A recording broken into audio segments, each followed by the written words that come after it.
Welcome to Unshakeable with Human Design, the show dedicated to helping entrepreneurs use human design to shift from hustle to flow without sacrificing results. Come here to become an unshakable human and build an unshakable business according to your human design. I'm your host, Nicole Lano. Hello and welcome to Unshakeable with Human Design, everyone. I'm your host, Nicole Lano. And today we are going to be talking about teams. It's one of the most challenging things that I hear from entrepreneurs all the time that they are struggling with is, how do I build a team? How do I scale? How do I go beyond just me doing everything? Do I have to do everything myself? These are the complaints that I hear. If it's going to be done right, does that mean I have to do it? Can I really rely on anyone to truly hold my vision? Why is it nobody can do things the way that I can do them? These are like the common complaints that we hear from entrepreneurs. And really what it comes down to is a few key questions, a few key aspects of human design that can help clue you in to how to solve these problems and maybe how to not even create them in the first place. Now, I don't hire by human design. I'm not like, instead of looking at resumes, I'm not looking at charts. That's not what I do. However, they do come into account. I'm not throwing somebody out because they are not the right type necessarily, but I am looking at it. I am looking at type. I'm looking at many aspects of the chart, and I'll talk to you about which ones are the most important and some of the issues that we deal with later on in the episode. But I'm looking at specific things to see if they're the right fit for the thing that I need. Steve Jobs said that great things in business are never done by one person. They're done by a team of people. So the first thing that entrepreneurs really need to get comfortable with is you cannot do it alone. Because a lot of people, when they're complaining about their team, and you can go and listen to the interview I did with Veronica Romney recently. That was a few episodes ago. She's the team whisperer. She has an amazing program called the Rainmaker Residency. If you want to hear more about the tactical aspects of building a team and specifically hiring a marketing leader for your team, which she calls a Rainmaker, then please go listen to that episode. There's a lot of really amazing things in there. We're going to talk about this from the energetic side and from looking at your business from a holistic standpoint. Because a lot of entrepreneurs, you might know that you can't do it alone, but actually the belief is, I have to do it alone. And if you believe that you have to do it alone, you're going to find fault with every single person who walks through the door. You're not really going to see them. You're not really going to see the work that you're giving them. That belief, just like the beliefs get in the way of the decisions that we make as far as how far we will push ourselves, the risks we are willing to take, how boldly we are willing to leap into the void as entrepreneurs. We know that our beliefs matter there, but they really matter when it comes to the team, because those beliefs will seep into your relationship. It will color the way that you're hiring. You won't be able to see the true needs of your team if you have these beliefs in your head. So the first thing that human design can do is it can give you an objective perspective on what your business needs. What do you need? Because you might feel like you need everything. You might feel like you're so overwhelmed that you're just so happy to have somebody to give work to, that you're not really looking at the work that you need to hand off, and you're not really looking at what they would be good at. You're just so happy to have a warm body. And then when that warm body doesn't measure up to this very high standard that you set for them, that they don't even know about, a lot of times, you feel let down. And then you go back to that belief of, I got to do it all myself.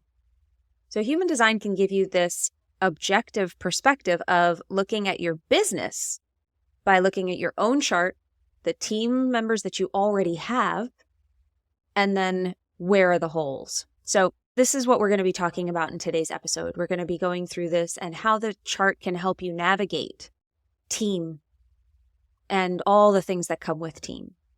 So before we get started, I do want to remind everybody that we have a new free guide available for you. If you are interested in starting a podcast, if you ever thought about starting a podcast, or if you have started a podcast but it is not monetizing and you don't feel like it really feels sustainable and good to you, it's not really working, then this guide will help you. It's a podcasting by design guide that we've created for you. And it's a really cool guide. We go through the 5 different types and a sample structure of how you could structure your show based on your human design type. So if you're interested in that, go to nicolelaino.me/podcast by design, all one word.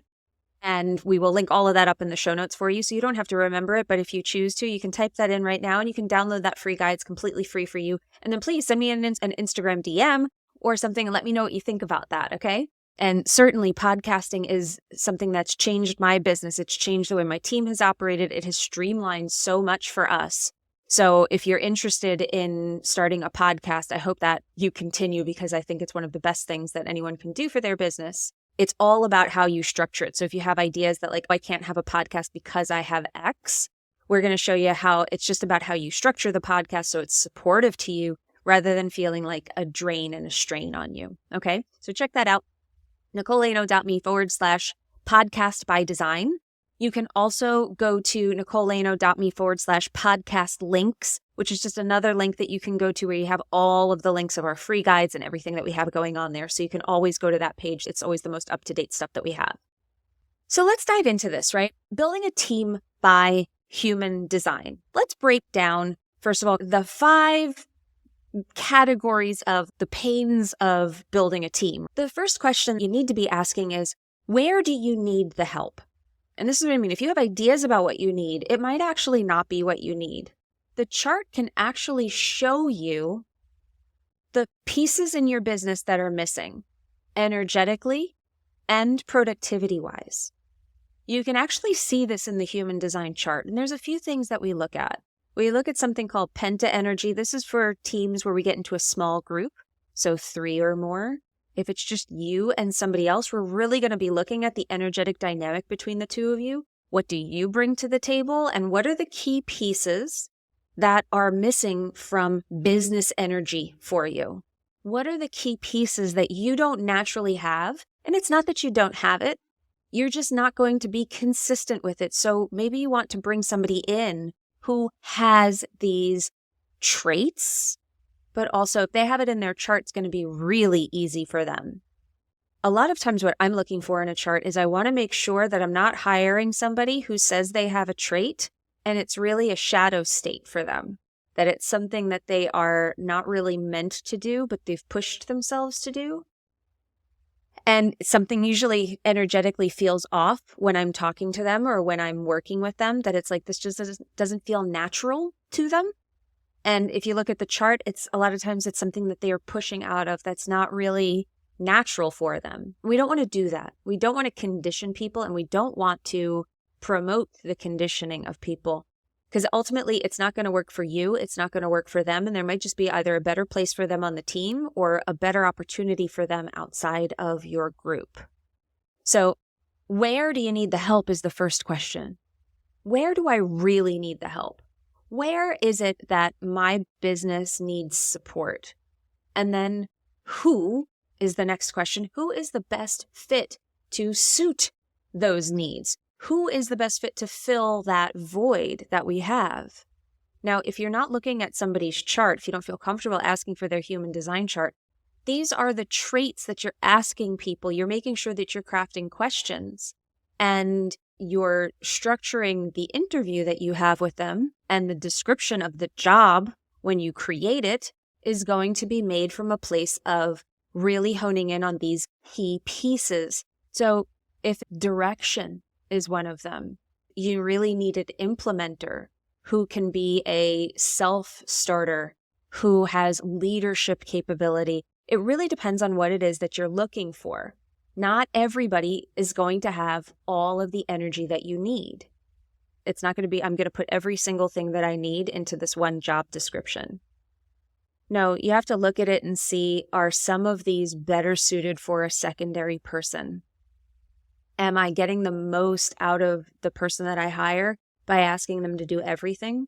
Or would this be better suited if this were one person and then another person came in to fill these pieces? But you can start looking at it differently. where you're figuring out high level, who do I need? Now, do I need somebody who's going to be producing work product constantly? Then I might be looking for somebody who is more of a generator, a manifesting generator. I want a sacral in that role, most likely. I don't want a conditioned projector if I know that I'm going to need them a lot of hours. Me as a manifesting generator, I do a lot of work. I do a lot myself. I do need direction and somebody to hone me in on how to be more efficient. So a projector who is an energy projector might be a good fit for me as long as I'm not looking for them to implement everything themselves. As long as I'm not expecting them to work 8 hours a day churning out stuff for me. It would be for very specific, specialized tasks that I'm recognizing them for and I'm giving to them. So this is how you can start to look at who am I looking for? It's not going to be one specific thing necessarily, but it's going to be, it could be this, it could be that, it could be this. I'm looking for this type of person. I'm looking for this type of energy. I know I need this. Like I said, me as a manifesting generator, I benefit from projectors being around because manifesting generators, we move fast, sometimes so fast that we're not thinking, that we're just like, next thing, let's go, let's go, let's go. Does it benefit my business to have a guide? To have someone who sits at the top with the bird's eye view, looking at everything that we're doing deep into the processes and saying, I see how we could do this in about half the amount of steps that we are doing it now. I see how we could build this far more efficiently. Could my business benefit from that? Yes. Is that maybe more of a consultant than a full-time team member? Potentially. I could also have a coach who is a projector, who is guiding me on specific things. So these are all the different ways that I can look at it. It doesn't all have to be full-time team members. These can be ways that I'm looking to balance my own energy, look at the pieces that I don't naturally have, and how can I make myself better? All of that can be found in my chart. I don't even need anybody else's. I just know what I'm looking for now. And then the next question is, how do you find these people? How do you find the people that fit and fill the voids in your business? Well, strategy and authority will bring the right people to you at the right times. So that's always at the core of everything, is following your gut, following the invitation, knowing where you want to go, having a vision if you're a manifester, holding all of that, and then allowing the right people to come in. There's also, if you are a 4-line, you're probably going to be asking people for referrals, for friends. You're going to go to your network. Your design can always be informing how you find the people that you need. I have a split definition. If I'm not getting in the way, I will find people to bridge my splits. They come to me. I am a magnet for those people. I also have a lot of splits, so I'm always magnetizing people. But when I'm looking for somebody in particular, when I'm looking to fill a role, I just get very, very clear about what I'm looking for. And you can use the term manifesting, but I'm really thinking about who would be perfect here. They would make this part easier for me. And again, it does not have to be a full-time team member. Sometimes it's a coach. Sometimes it's a mentor. I did this with my 8th gate. I had issues with promoting myself. I can do it in some ways. There were other ways that I did not feel comfortable. I felt like I needed support. I needed the right support. And it's not the exact gate necessarily that I need. It's just someone that's going to help me in that way, that's going to help me promote myself in a very specific way, who's going to help me be more visible in a way that doesn't feel like I'm pouring energy into my shadow. That was how I found my last mentor, Rebecca. I found her through response. That was through a series of responses, showed up in an event. She made an offer. I felt so connected to it. I felt so connected to her. I was like, this is what I've been asking for. And then I was able to sit with it, sit with my authority, and then ended up joining her mastermind. That can be how it happens. But again, we can be using our feelers. We can be using other aspects of our design to find these people. But then once you find the people, there's the questions that remain of how do you build a culture? And then how do you manage people so that they can reach their A-player potential? Because that is what you have to realize, is that everybody has A-player potential for someone. Do they have A-player potential for you? And that's really going to come down to the way that you manage them. There are so many aspects of this, but I really want to hone in on this one for this episode. And this is about the way that you manage people. The hiring and how you're looking for the correct voids in your business.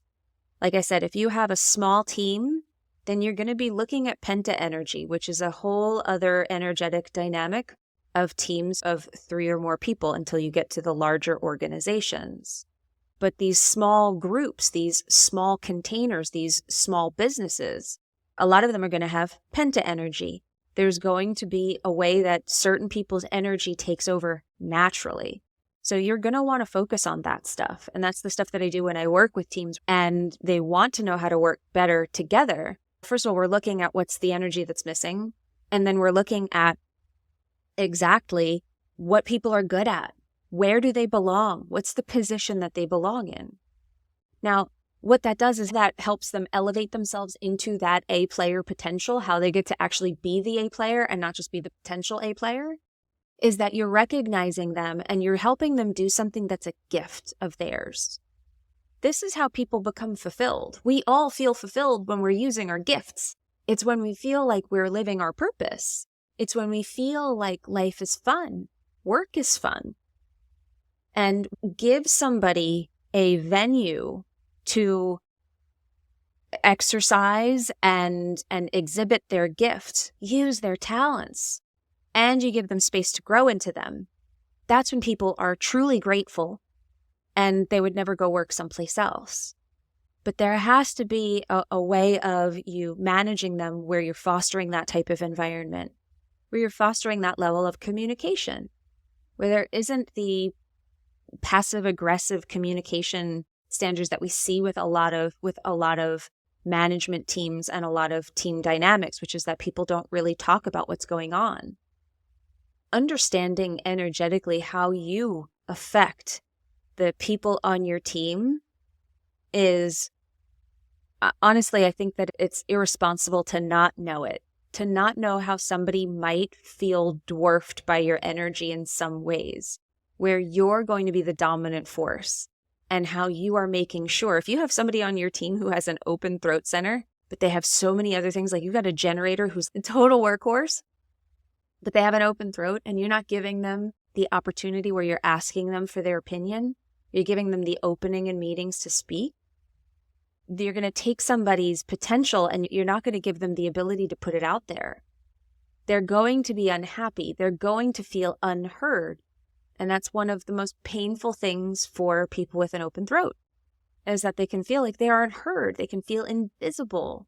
They can feel like nobody ever gives them any attention. So you can make them feel incredibly powerful and loved and supported if you just give them that opportunity, if you just recognize them, if you just kick the door open for them and say, I would love to hear what you think about this. It's time for you to share. And making sure they have that opportunity. They will be grateful. They will feel like they are honored for who they are and not just what you need from them, which is the shift that we need to see with teams. It has to be more than just like, you work for me, get the work done, and then go. It's how can I honor you because I can't be successful by myself. So can I look around at the team around me and say, we're in this together. I value you. And the better you are, the better we are. And the better we are, the more successful my business is. It's so important to honor the people who are helping you get to the top. And the last thing is it helps you understand what your people's love language is. What's their love language? So this is part of how you get the most out of your people, is there is a specific code that we all have. Now, you're of course going to be finding their strengths. You're of course going to be seeing that they're stepping into their strengths, that they're not leaning into the shadow of something that could be a beautiful, powerful specialization for them. You're going to need them to do it their way. Of course you are. You don't want someone who's meant to work alone to feel like they have to do everything with the group. All of these things are about honoring who they are and getting the most out of them because they feel like, wow, I couldn't have a more supportive environment than this to work in. But the love language is about finding those things plus, what do these people need? Do projectors need recognition and praise and to be recognized in order for their gifts to come through? Yeah. So by understanding their design, you get to see a way to get the most out of them. How do you communicate with them? How do you make them feel appreciated? You recognize them. Wow. You recognize a projector, a manifester. You ask them to help with the vision. What do they see? What is the way forward? All of these ways are going to excite them. You are going to light them up. And you can see how all the pieces start to fit together. You can see how you can bring them on to your team for specific things. Do you need an implementer? Do you need somebody to lead a team? That's going to be a very different person than a pure implementer. Do you need somebody to just help on very specific projects to take care of one specific thing? You're not going to want somebody who's multi-passionate. You're going to want somebody who's not going to get bored with doing the same thing over and over again and getting really great at it and getting really into it and becoming a master of that one thing. You want them to be focused. You don't want somebody who needs to rest all the time and who wants to just find efficient ways of doing things to be your pure implementer who's doing all the stuff for you and you need them to be running a mile a minute alongside of you. It's so important, and it's not about discriminating against people that they won't be good at something. It's about honoring who they are so you're not driving them into the ground trying to make them who you want them to be and conditioning them and making them feel not only not seen, but like they have to please you. Or like they can't get out of the relationship with you. They can't get out of this. And they're unhappy and they're unfulfilled. And you're actually contributing to that rather than helping. And that creates an energetic dynamic between the two of you that is not healthy. And it permeates and seeps into every aspect of the team. So I hope you found this helpful. I hope that you liked this episode, that you got a little peek into how we start to look at like business energy, the business circuitry inside. There's specific circuitry that we look at for human design and business, the penta energy, and just the ways that those key questions on building your team and scaling your team can be answered through the lens of human design and through the human design chart. I hope that this helped you with that. I hope this gave you clarity for that. And I hope that you join us next time. Remember, if you want to have an unshakable business, you must first become an unshakable human. So I hope that this helped you get there, and I hope that you join us next time where we can help continue the journey on you becoming unshakable with human design. We'll see you then. If you love this episode and you're a fan of the show, please show us the love on iTunes, Spotify, or wherever you're listening to the show and leave us a review. And if you'd like to connect with other entrepreneurs on their human design journey, join our free Facebook community, Human Design for Entrepreneurs. Go to nicoleleno.me/podcast links to join the group, book a human design reading with me, or access our free human design resources. We'll see you there.